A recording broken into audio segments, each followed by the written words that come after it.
all he can do is do what they're fucking talking about. Yeah. Take him out. I mean, what this else is can he just do brain about dead. This guy's profile picture looks like something a would have too. So it's Yeah. just, this guy thinks Mr. Beast's video is we gave 20,000 black kids from Africa foot infections. Holy the delusion. Yeah. At some level, you have to incentivize good values because if we live in a world that's just, we live in a capitalist hellhole society where, bad people always rise to the top. Well, okay, if we live in this world, then let's just incentivize people to do good things so that we can live in a good world. Yes. Simple. But they're mad. But they're mad.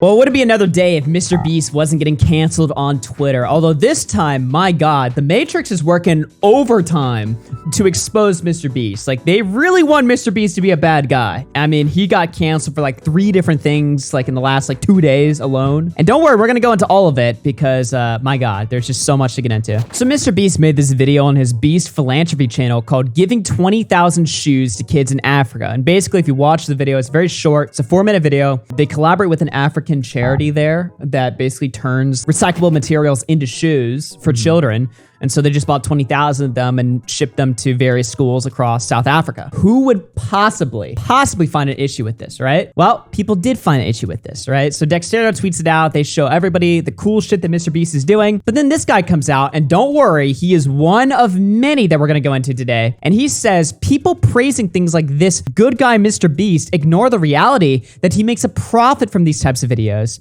This isn't really charity. Of course, if you're enjoying the video, make sure to sub to the channel, as only 50% of you guys are subbed. But anyway, on with the video. It's not charity, dude. It's not enough for Twitter. Twitter deems Mr. Beast not a good enough person. Yeah, if you're donating thousands and thousands of kids' shoes, then it doesn't matter because you made a couple bucks off of it. But even then, his videos on this channel don't make him profit. He's openly said multiple times Beast Philanthropy is not a channel that is made for monetizing himself. It's a non-profit channel in the sense of everything that comes into it goes back into building it up. That is literally a non-profit. Yeah. So he responded to this person here actually to Upward Boss. He says, no hate, probably just haven't seen this channel, but it actually is a charity. And obviously I don't profit from it. 100% of all revenue from Beast Philanthropy goes towards running my food banks and helping ease human suffering. And since inception, I've personally put in millions into Beast Philanthropy. That's the whole point. Make content around helping people to generate more money to help more people. Which, yeah, I mean, this is the way Mr. Beast makes his money. He makes his money off of content, off of eyes on him. I mean, that's just what he is. He's a content creator. He's an entertainer. So he decided to say, well, look, instead of just making content for people to watch and just putting it all in my pocket, why don't I try to turn this into a way I can be a philanthropist? And so he's like one of the first people who's doing it the way that he's doing, and people are pissed about it. People are like, fuck you, you suck. It's just a total waste of energy, because it's like we talk about all kinds of horrible people. Somehow Mr. Beast is always somebody that comes up in drama and controversy, but it's never because he did something like crazy. It's usually because he did something good and people are finding an issue out of it. And it's absolutely insane. But there was like more people, and we're only scratching the surface here, so stick around, guys. But this is another person, right? Yeah, because that's why your net worth is over $100 million and you dick suck Elon Musk. Really? This guy just gave 20,000 shoes to African children, but his opinions on Elon Musk. And by the way, Mr. Beast doesn't even support Elon Musk's crazy ideas. He just admires Elon Musk for being a billionaire. Yeah. Successful businessman. That's why you tweeted weirdly about your chocolate and why you own a fast food chain. This is all such a scam, lol. No activist would start a fast food chain to bring change. And of course, Mr. Beast also responds to this person, which I love. I love that Mr. Beast is actually like directly combating the losers on Twitter now. Yeah. Because before he used to just let them slide, which was the smart thing to do. Just ignore it. These are crazy people. Don't engage. But it's just happening so much and so often now that Mr. Beast has to come out and just correct the record here. So I'm glad he's doing that. And he says, I started Beast Burger during COVID because restaurants were struggling and I wanted to give them a way to earn extra money. Countless restaurants were close to going under, and the extra revenue generated off selling Beast Burgers helps them stay afloat until after lockdown. I've also never made a penny off of it. We just reinvest the revenue into ads to help restaurants make more money. Wow. Now, see, with this one, I can believe that might have been some of his intention. I don't 100% believe that when he started Beast Burger, it was just to help restaurants. That might be a little bit of an exaggeration. But at the same time, I mean, that obviously restaurants benefit from it. Obviously, Mr. Beast benefit from it. This is a business world. We live in a capitalist Why does society. him owning a fucking burger chain matter over him selling shoes and what do these two situations have to do with each other? Yeah. Why does him having a burger shop or a burger brand devalidate his efforts of African charity? What is it even? There's no correlation. Nothing. And also, of course, this person also go back to that tweet again. This person person, just like the first person we watched. They make an idiotic tweet and then they go private. Yeah, instantly just goes private, can never back it up. The first tweet that we went over was deleted, by the way. The second tweet's privated. We saw when the Surfs went after Mr. Beast last week, he deleted his tweet as soon as Mr. Beast responds. They'll slander Mr. Beast, they'll lie about him. And then when he responds, they delete their tweets and remove their tweets from being seen so that you also can't see his response to the tweet. Yes. So they'll get all the negative attention targeted towards Mr. Beast, but not even allow his response to be seen. Yeah. Crazy stuff. We don't actually know much about how Jimmy is spending his fortune, which is okay. That's his every right. The point is that he's a product of a deeply fucked up economy, which rewards attention above all else, which is how we end up with people like Elon. What the fuck? This day is just delusional. This woman, by the way, lies about her age. You know, she's so insecure about her age. Yeah, she's she old cries all the time, like on air. Old oh, you Taylor Lawrence. Anyway, so after a lot of the backlash, he did respond. He made like a follow-up to his original tweet where, you know, he's talking about the fucking kids or whatever. So he says, just a reminder for those of you who don't watch this channel, Mr. Beast Philanthropy is a charity we run, and all the revenue from these videos goes towards running our food pantries and helping people around the world. Our charity owns this channel. I thought it'd be fun to use my fame to create a loop of helping. Film a good deed, inspire millions of kids to do good, use revenue from good deed to do the next good deed. Which, yeah, I don't see why that's a problem. This is a net positive in the world overall. Whether you're mad about attention, even if he's gaining from it, doesn't matter. Yeah, whether you're mad about intentions or whatever, the reason he's doing it. What impact on the world is net positive. Objectively, it's net positive. Now, people see even this and they still have more to say about it. Like, this tweet's been circling all over the place if you could open it up. But even like with Mr. Beast's response and him totally addressing it and saying like, look, I'm just doing a good deed. This tweet has been shared all over Twitter constantly for the past couple days. And it's this tweet that was posted like half a year ago, but it always comes up. It says, every heartwarming human interest story in America is like, he raised $20,000 to keep 200 orphans from being crushed in the orphan crushing machine, and then never asks why an orphan crushing machine exists or why you need to pay to admit it from the use. That's a cope. Yeah, total cope. This is a cope, and the reason why it's a cope is because what they're referencing here. Let's imagine, okay? What they're trying to reference here is that the orphan crushing machine is poor kids in Africa, right? Mr. Beast didn't create poor kids in Africa. Mr. Beast also can't solve poor kids in Africa. He's not going to fix Africa. He cannot fix Africa. Mr. Beast, all he can do is see the orphan crushing machine. That's what they're talking about. Right. And all he can do is try to save the people Address it directly. Yeah, or he can take them fucking out of it. He does not have the power there. He does not have the control there. That's not even the point of his channel. The point of his channel isn't to fix the fucking world. It's just to make the world a better place. Yeah, with how he can. But that argument is like, well, the point of his channel should be to fix the world. He can't do that. He can't even do that. Not even a shouldn't. He can't. He just cannot. It's physically impossible for him to fix the world. What this orphan crushing machine they're talking about, it's been precedent for hundreds and hundreds of years. It has so much power, so much money behind it, so much history behind it. One white guy from fucking YouTube can't fix the problem and just remove the orphan crushing machine. All he can do is do what they're fucking talking about. Yeah. And take him out. I mean, what this else is can he just do brain about dead. This guy's profile picture looks like something a pedophile would have too. So it's it doesn't even help his case. This pedophile fuck with this brain dead argument. Like, holy shit. Exactly. So that's why I'm like, people are just not even thinking about what this really means. Like, Mr. Beast is a guy from America who just fucking made a YouTube channel in the past like 3 years. He is not going to solve Africa's fucking crisis. All he can do is what he's doing. That's the most he's capable of doing. And it's good, objectively. So grab at it. Well, you know, we've gone through some pretty crazy tweets so far. Most of them have brought up arguments that can at least be addressed. Even if they're stupid, you can at least look at them and respond to something, right? Yeah. Well, now we've got a doozy for you guys. Why do Westerners think Africans don't have clothes? The fuck? This is Twitter, dude. And we got more. There's local companies that are combating problems such as lack of shoes and access to menstrual products that are more sustainable and will actually put money back in the community than this white dude. Wow, amazing. Whoa. Also, ignore the fact that Mr. Beast worked with an African company that does this with shoes. But it's an African charity company, so that's why it's bad. Yeah, these people are just fundamentally anti-charity, but also claiming to be like leftists. Because all the people criticizing Mr. Beast, they're all like leftist socialist guys. Yeah. So you would think, like, they always talk about how evil billionaires are, how evil rich people are, how evil capitalism is. But Mr. Beast is like that rare exception. And if he's evil, prove it. But they haven't. They just have like nonsensical, childish arguments to say that he's a negative guy. When in reality, you know, given that he's such a rich person and given that he's so pro-capitalism, he's actually using that to benefit the world and make it a better place, even if he gains from that. So he's actually like the stunning example of what these people specifically should like. Yeah. But no, he's an evil white dude. Really? That's the best argument you got?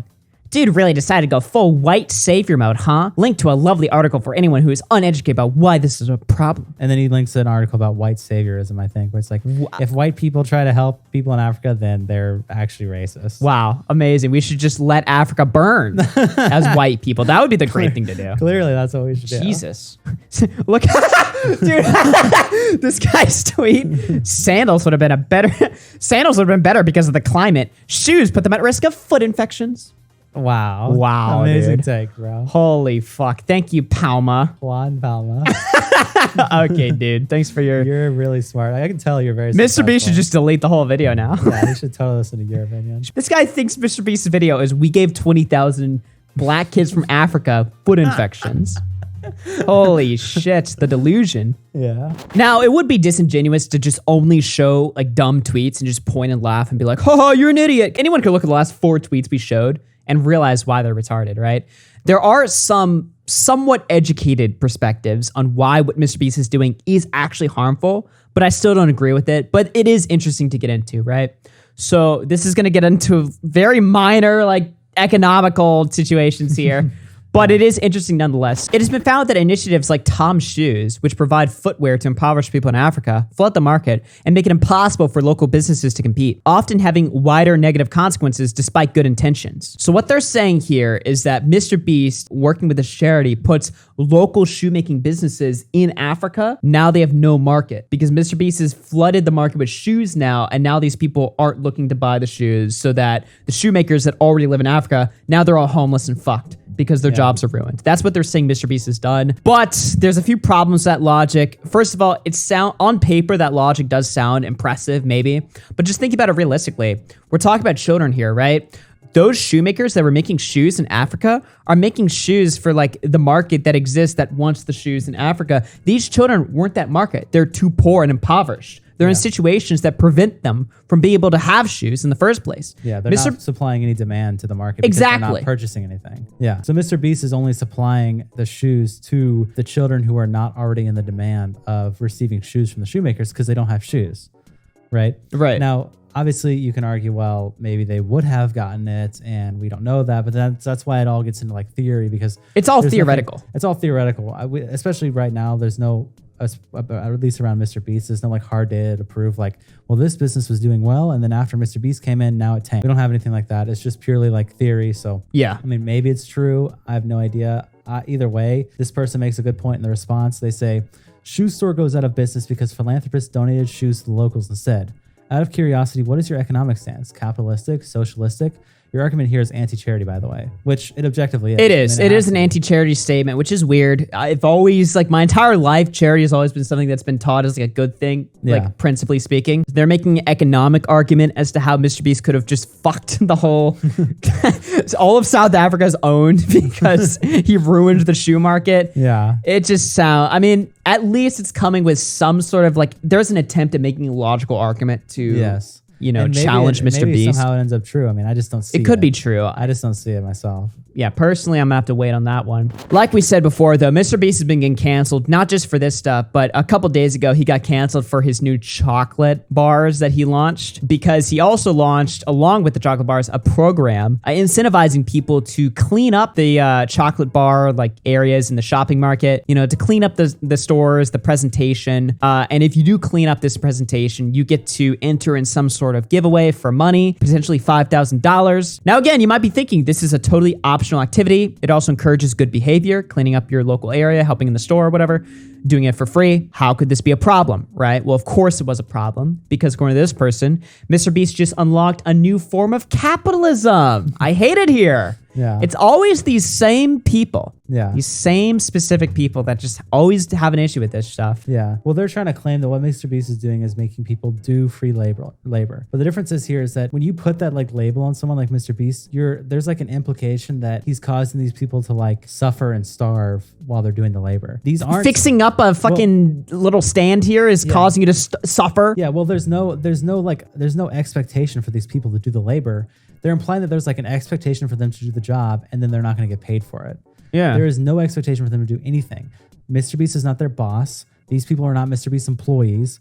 There's nothing about it. So they can completely not do it. It's an optional activity. Yeah, they're totally implying as if like you work at McDonald's and the McDonald's says, hey, but you already clocked out, and the McDonald's like, before you leave, can you take the trash out? That's free labor. That's McDonald's making you work for them, and they're not paying you for the time. Right. Because you're employed by McDonald's. That's your boss asking you to do it. They're like, if you don't do it, they could even, they could get upset at you, or they could terminate you. Nothing is happening here. There's no indication of free labor. There's no expectations. It's totally optional. And then he introduced like a raffle system where it's like, well, if you do it, you can win $5,000. And it's right. Like, so just don't participate. Just don't do it. It's not that Yeah, good. I mean, I can definitely see like how, on the surface level, you could see something like this where Mr. Beast is encouraging, Mr. Beast is basically encouraging random people to, fix up his store, make his products look nice and shiny. Yeah. So I can see somebody on Twitter seeing that on their phone and being like, fuck you. Yeah. Why are you making us work, bitch? I don't want to do that. It's clearly just an emotional reaction, because if you look at the whole situation again, and it does sound like we are meat writing Mr. Beast, I'm not gonna lie, Yeah. but in every situation here, he's just objectively correct. Or if there's like possibility that he's done something wrong, it hasn't been proven. So I don't care if it sounds like I'm meat writing Mr. Beast, he's just correct here. I'm just gonna say what I honestly feel. I mean, look, I even earlier said that I don't really think that he opened Beast Burger to help restaurants combat COVID. Like, Yeah. I can be objective and I can say, I don't really think that's the reason you did that. Does that mean that I think your company's a fucking, you're just leeching off of people and it's only based on profit and you don't care about anyone? No, but I can still be he's objective. obviously making somewhat of a profit Yes. from his business. He's probably making a lot of a profit. He Yes. probably is rich. He's probably generating tons of wealth for himself. I would assume. Yes. He might say otherwise, but I would assume that he's probably loaded and doing very well comfortably for himself. I don't believe that he's literally spending every dime he's ever earned on being a good person. That's just impossible. Yeah. But either way, like I said, it's like I can still say that you're objectively correct regardless of your wealth or your spending. But these people Right. get so blinded by wealth that they lose the idea of like objectivity. Yeah, and, they- being correct. People here, the people canceling Mr. Beast, they're very sensitive. They're very like on edge over who's a bad person or not. Yeah. But these same type of people, like this is coming from an audience that would watch a guy like Hassan, who recently did a charity stream. Now, charity streams are universally seen as a good thing to do. When you just fire up a stream, and you're not even necessarily required to donate to your own charity stream, you're just fundraising for a specific charitable cause. But you do benefit from that. You get exposure, you get good press. People think you're a great guy. You get tons of viewership on charity streams. They're great for, charity streams are actually really good for viewership. But so what? Just because you benefit from something doesn't negate the good action that you did in the first place. Yeah, I mean, you get tax cuts from donating to charity, so that means you should never donate to charity because you get a tax cut from it. Okay. I mean, okay, cool. At some level, you have to incentivize good values, because if we live in a world that's just, we live in a capitalist hellhole society where, bad people always rise to the top. Well, okay, if we live in this world, then let's just incentivize good people to do good things so Yes. that we can live in a good world. Yes, Simple. but they're mad. But they're mad.